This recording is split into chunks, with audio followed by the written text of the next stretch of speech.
गांव के लोग उस बूढ़ी दादी को पागल कहते थे क्योंकि वह हर रात शमशान घाट के पास जाकर किसी अनजान बच्चे के लिए खाना रखकर लौट आती थी। लेकिन एक रात वह खाना सच में कोई और खा गया और अगले दिन जो हुआ उसे पूरे गांव की सोच बदल दी। बरसात की काली रात थी, बिजली चमक रही थी। गांव के बाहर एक टूटी झोपड़ी में 80 साल की बूढ़ी दादी कमला अकेली रहती थी। ना कोई बेटा, ना कोई बेटी, ना कोई अपना, ना कोई पराया। फिर भी वह हर शाम 2 रोटियां ज्यादा बनाती। गांव वाले हंसते, अरे दादी किसके लिए बना रही हो? दादी बस मुस्कुरा देती, जिसे सबसे ज्यादा भूख लगी होगी वही खा लेगा। लेकिन कोई नहीं जानता था कि वह हर रात उन 2 रोटियों को लेकर शमशान घाट के पास पुराने बरगद के नीचे रख आती थी। एक रात दादी हमेशा की तरह खाना रखकर छिप गई। कुछ देर बाद झाड़ियों में एक 8 साल का दुबला पतला लड़का निकला। उसके कपड़े फटे थे, पैरों में चप्पल नहीं थे, चेहरे पर डर। वह जल्दी जल्दी रोटियां खाने लगा। दादी की आंखों में आंसू आ गए। वह धीरे से उसके पास गई। बच्चा डर कर भागने लगा। दादी बोली, डर मत बेटा, मैं तुझे पकड़ने नहीं आई, खाना खिलाने आई हूँ। लड़का पहली बार किसी की आंखों में ममता देख रहा था। उसका नाम था आरव। उसने बताया, कुछ महीने पहले बाढ़ में उसके माता पिता बह गए थे।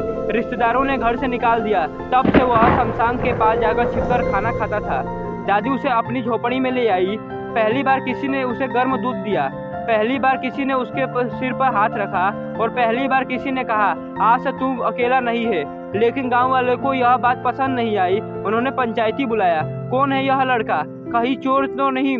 इस गांव से निकालो। दादी सबके सामने खड़ी हो गई और बोली, जिस बच्चे का कोई नहीं होता उसका भगवान होता है। अगर भगवान ने मुझे भेजा है तो मैं इसे नहीं छोड़ूंगी। पूरा गांव चुप हो गया। दिन बीतने लगे। दादी मजदूरी करके आरव को पढ़ाने लगी। खुद आधी रोटी खाती, लेकिन बच्चे का पेट हमेशा बढ़ती। रात में उसे कहानियां सुनाती और सिखाती, गरीबी पाप नहीं होता, इंसानियत छोड़ देना पाप होता है। साल गुजरने लगे। आरव बड़ा हो गया। पढ़ाई में इतना तेज निकला कि शहर के सबसे बड़े कॉलेज में छात्रवृत्ति मिल गई। दादी ने अपनी पुरानी चांदी की पायल बेचकर उसका बैग खरीदा। जब आरव शहर जा रहा था तो दादी ने सिर्फ इतना कहा, बेटा कभी किसी भूखे को खाली मत लौटने देना। कुछ साल बाद दादी की आंखें कमजोर हो गई, चलना भी मुश्किल हो गया।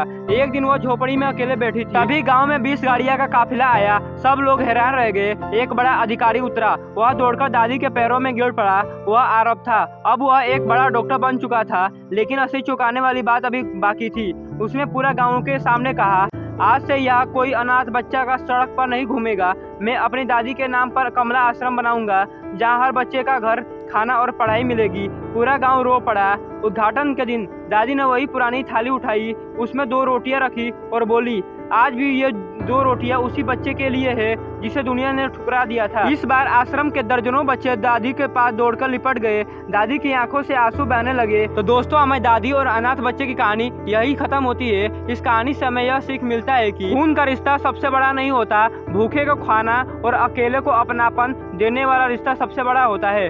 दया का एक छोटा सा कदम किसी अनाथ बच्चे की पूरी दुनिया बदल सकती है।